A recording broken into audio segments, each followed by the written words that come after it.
Aujourd'hui, on va parler one shot D&D ou même comment préparer une campagne de D&D, puisque comme vous l'avez vu sur cette chaîne, le but ultime c'est aussi de faire tout un donjon modulable de D&D, d'avoir toutes les figurines de prêtes.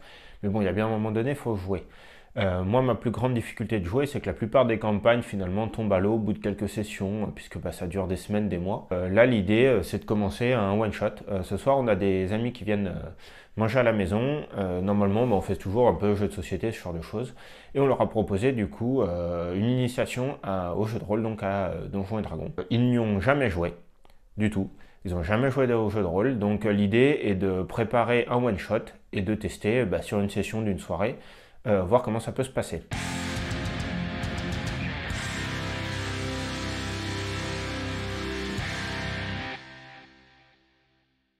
Plusieurs choses à préparer.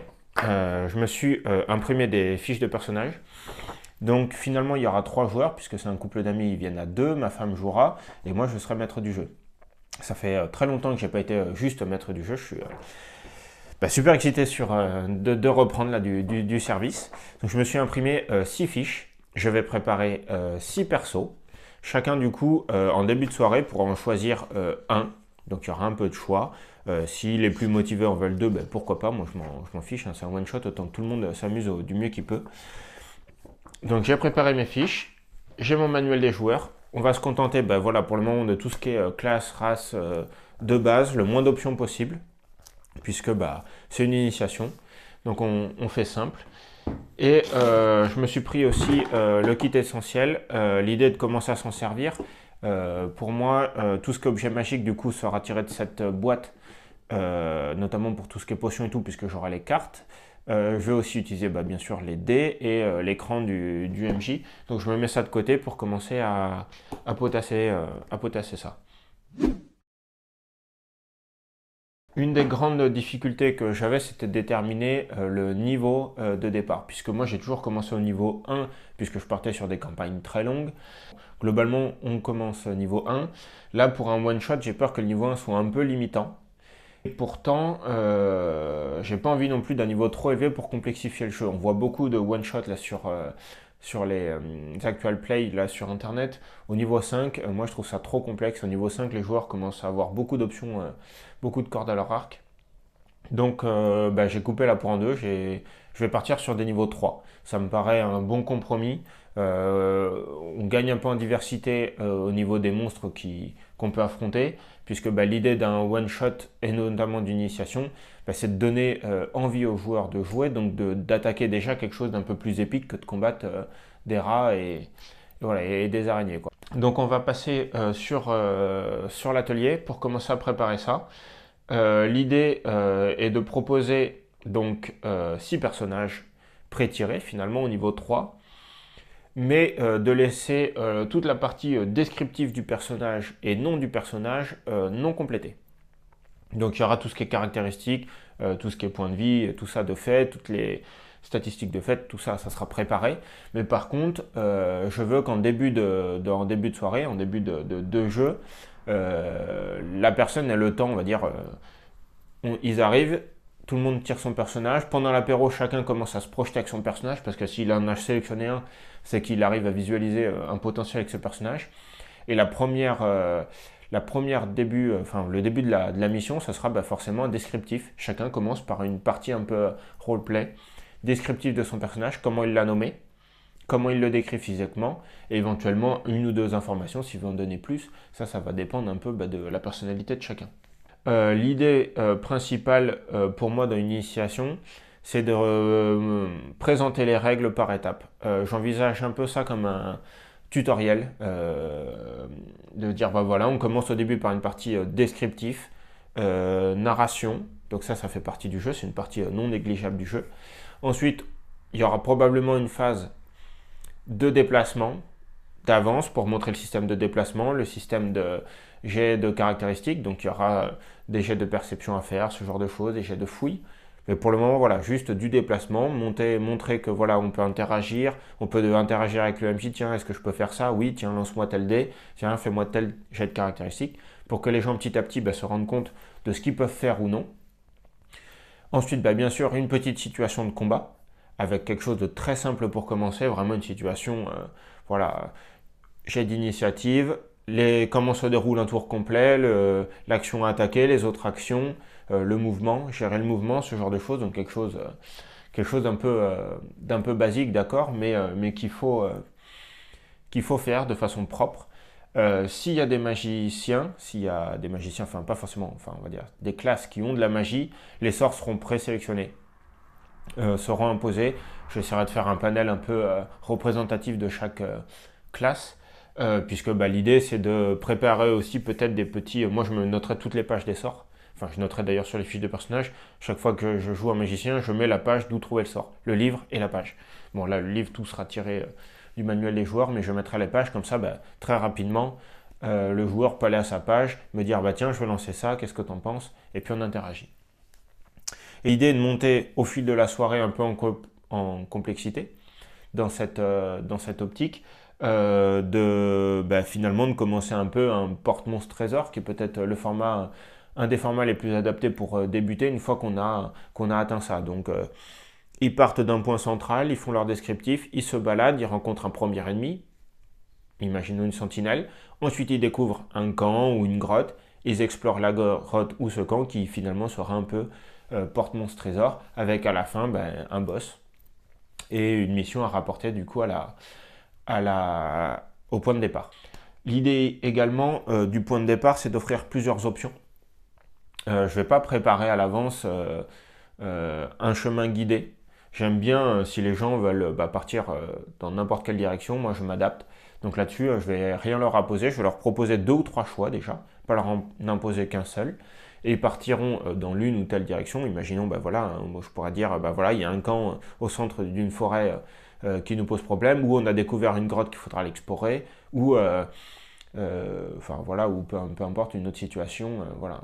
Ils partiront sur l'une ou l'autre, et surtout, imaginons le one-shot play, finalement, ça peut se transformer en un two-shot et de refaire une soirée sur une des autres thématiques éventuellement. Donc voilà, ne jamais fermer la porte non plus.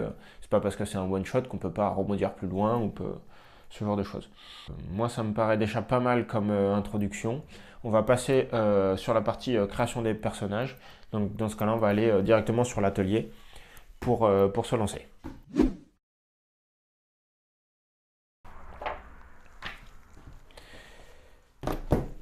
Donc petit zoom sur l'atelier. Donc qu'est-ce que j'ai préparé? Bien sûr le manuel, les feuilles comme on a vu en intro. Je garde la boîte essentielle plus loin.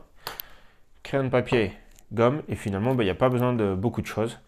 Au niveau des caractéristiques, moi en général c'est par ça que je commence. Je ne vais pas les tirer au dé. Alors déjà parce que j'ai une poisse phénoménale au dé. Donc ça va faire des personnages complètement claqués. Je vais partir sur les valeurs proposées de base. Donc 15, 14, 13, 12, 18. Ça a aussi un avantage, c'est que étant donné que tout le monde débute, tout le monde aura les mêmes chances, on va dire, au départ, ça peut être intéressant. Donc on part là-dessus. Donc je note sur chaque fiche en haut les statistiques possibles. Donc 15, 14, 13, 12, 10, 8. Je vais le faire pour chaque.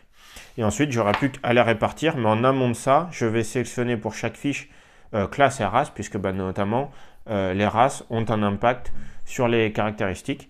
Donc, quand je sélectionne une race, prenons par exemple la première, peu importe. Donc, ça sera un elfe. J'ai pris voilà, la première page du livre. Et là, du coup, je vais dans la partie trait des elfes. Et je vais chercher surtout ce qui m'intéresse le plus pour le moment. Donc, on parle caractéristiques. Votre valeur de dextérité sera augmentée de 2. Donc, je retourne sur ma fiche dextérité. Et sur la gauche, j'écris plus 2. Voilà.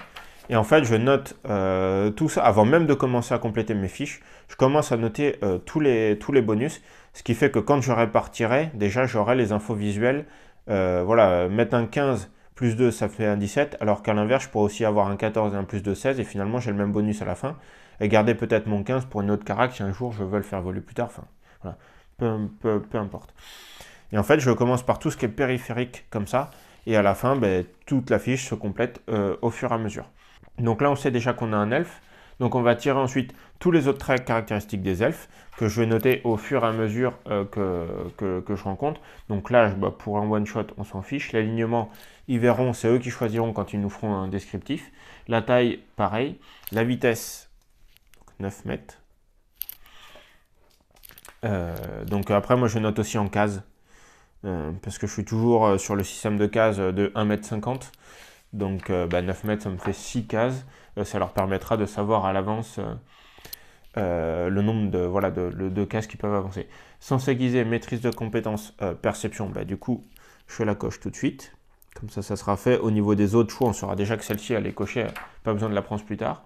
Ascendance féerique, avantage et de sauvegarde contre les effets charmés, et vous ne pouvez pas être contraint de dormir. Donc ça, je vais mettre toutes les capacités et traits à la suite. Donc ce que je fais pour tout ça, je fais un mini résumé et je note surtout la page. L'idée est de ne pas tout réécrire puisque c'est déjà écrit, mais je vais écrire 2 mots-clés et la page en face de chaque trait de caractéristique. Pareil pour les langues, du coup, je vais les noter.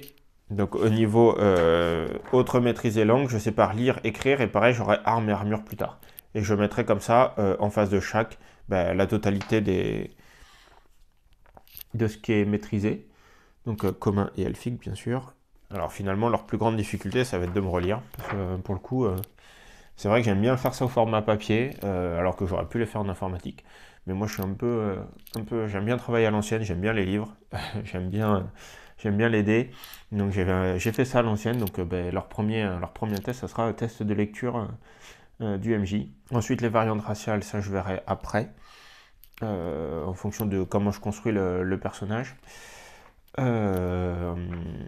Et voilà, et là je vais compléter toutes mes fiches déjà avec ces informations-là. Là, je vais aller me chercher une classe. Je vais essayer d'être à peu près logique dans le choix classe-race. On va faire un peu, ça sera un peu des archétypes, mais bon, tant pis. C'est un peu ça aussi qui a fait la renommée de D&D, donc autant commencer par les bases. Et si à la fin ils veulent faire des personnages un peu plus atypiques et que ça leur plaît, ça sera toujours l'occasion de reprendre par la suite. Moi je coupe, je vais avancer déjà à ce niveau-là sur toutes les fiches et on se reprend pour la suite. Voilà, là j'ai extrait tout ce que j'avais à extraire du coup des races. Donc je suis parti sur un elfe sylvestre. Donc j'ai ajouté du coup le +1 de sagesse, j'ai rempli tout ce qui est langue et les armes qu'ils maîtrisent, les traits de caractéristiques. J'ai toujours mes statistiques là et j'ai augmenté la vitesse puisqu'ils ont un bonus de vitesse. Du coup, cet elfe sylvestre, il va être rôdeur. Du coup, je vais à ma page de rôdeur. Et pour commencer à répartir mes caractéristiques, je vais directement aller dans aptitude de classe et je vais directement suivre ce qui conseille. Puisque l'idée est de faire des personnages simples, on ne cherche pas à optimiser ni rien. Donc je suis parti en fonction de ce qu'il conseille. Donc là, on va le faire dans l'ordre. Donc il conseille du coup force et dextérité. Sachant qu'en dextérité, j'ai un +2. On peut mettre le 14. En force, du coup, on va mettre le 15. Donc j'ai fait mes forces et dextérité. Il me reste 13, 12, 18. Après là, ça va être un peu plus aléatoire. Est-ce qu'il conseille d'autres choses? Ensuite, je vais voir en fonction des compétences. Athlétisme, discrétion, dressage, investigation, nature, perception, perspicacité et survie. Donc là, nous, ça, clairement, le rôdeur. Moi, je veux qu'il soit bon en survie. Donc ça sera de la sagesse. Le dressage aussi. Alors, athlétisme, oui, ça c'est sûr. Athlétisme, survie et soit perception ou perspicacité. Donc, je suis sur force, intelligence, sagesse, sagesse. Donc, on va pas mettre un jet trop pourri en sagesse. Donc, on va mettre le 13, sachant que j'ai un bonus de +1. Ça va me faire 14. On va mettre le 12 en constitution pour pas être trop pénalisant au niveau des points de vie. Ça reste quand même une classe relativement de cac, sauf si je joue full arc. Il me reste un 10 et un 8, donc entre charisme et intelligence, on va mettre le 10 en intel. Et malheureusement pour lui, il sera moche. Enfin, même si c'est pas que ça. Ok, du coup voilà, j'ai mis tous mes jets, j'ai fait mes totaux, je rajoute du coup à chaque fois en parenthèse les additions. Et j'ai directement calculé mes bonus associés. Donc ensuite, on va faire les points de vie. Maintenant que j'ai ma constitution, je peux. Donc le premier,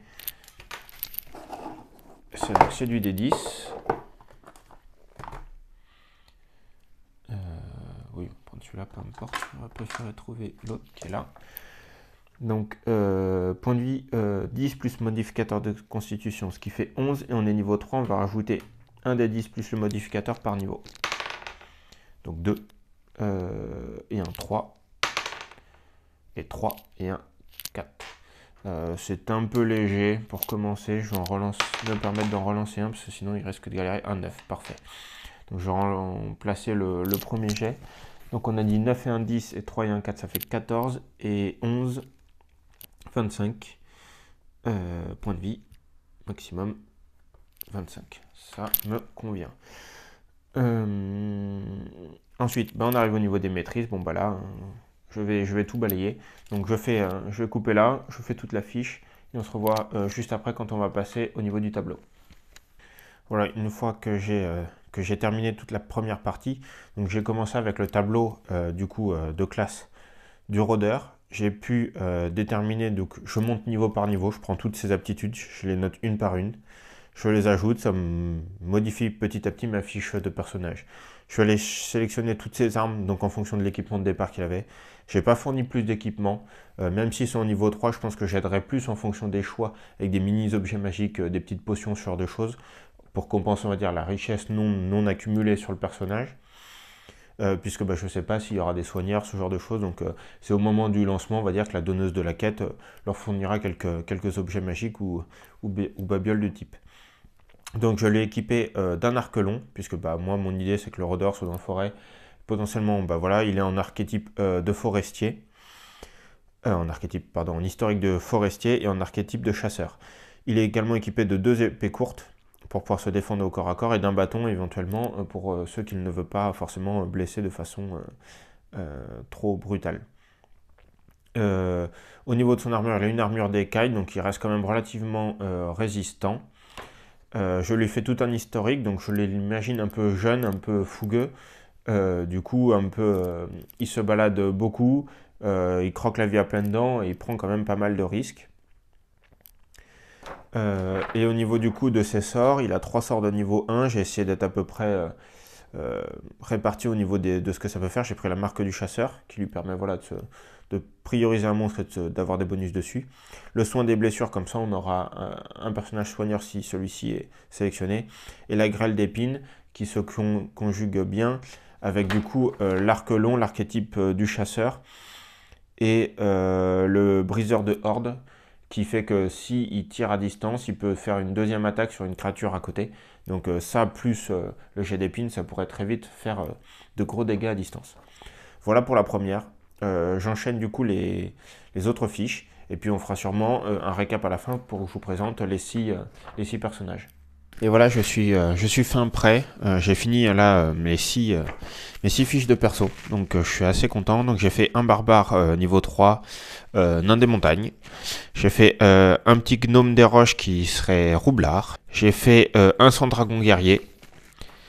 Un humain sorceleur. Un alphelin. Là, j'ai pas noté la classe. Qu'est-ce qu'il était lui?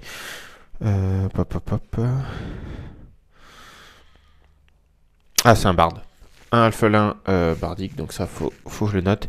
Et du coup, l'elfe rôdeur. Donc je vais leur présenter les 6 personnages. Donc ma femme connaît relativement bien maintenant la 5e édition, donc elle fera son choix. Et pendant la première heure, on va dire pendant l'apéro, je leur présenterai les fiches et puis on va voir après ce qui peut intéresser du coup nos 2 autres joueurs, en espérant qu'ils prennent plaisir à incarner l'un de ces personnages là. Et ensuite on démarrera la mission pour la soirée. Je vous remercie de m'avoir suivi. J'espère en tout cas que ce genre de petite présentation, ça peut aussi vous aider à vous lancer à faire des one-shots ou à faire des débuts de campagne, parce que finalement ça pourrait être à peu près la même démarche d'une campagne, même si pour le coup les personnages seraient peut-être un peu mieux construits, un petit peu plus fins, un peu plus dédiés. Quand vous faites vos fiches de personnages là comme ça pour des one shot, est-ce que vous faites toutes les pages ou pas? Parce que là, moi, voilà, j'ai juste fait finalement que les deux principales. J'ai pas fait toute la partie descriptif physique à la deuxième. Voilà, l'idée était d'aller vite. Donc voilà, n'hésitez pas aussi à me dire à peu près comment vous vous préparez pour ce genre d'aventure ou pour même pour les autres jeux. Quand vous voulez faire participer des gens qui n'ont jamais joué, est-ce que vous avez des astuces à ce niveau-là? Moi, ça va être un peu ma première. En général, j'ai toujours joué avec des gens qui connaissaient bien D&D, donc on va voir comment ça va se passer. En tout cas, moi, j'ai hâte. Merci et bonne soirée. Ciao.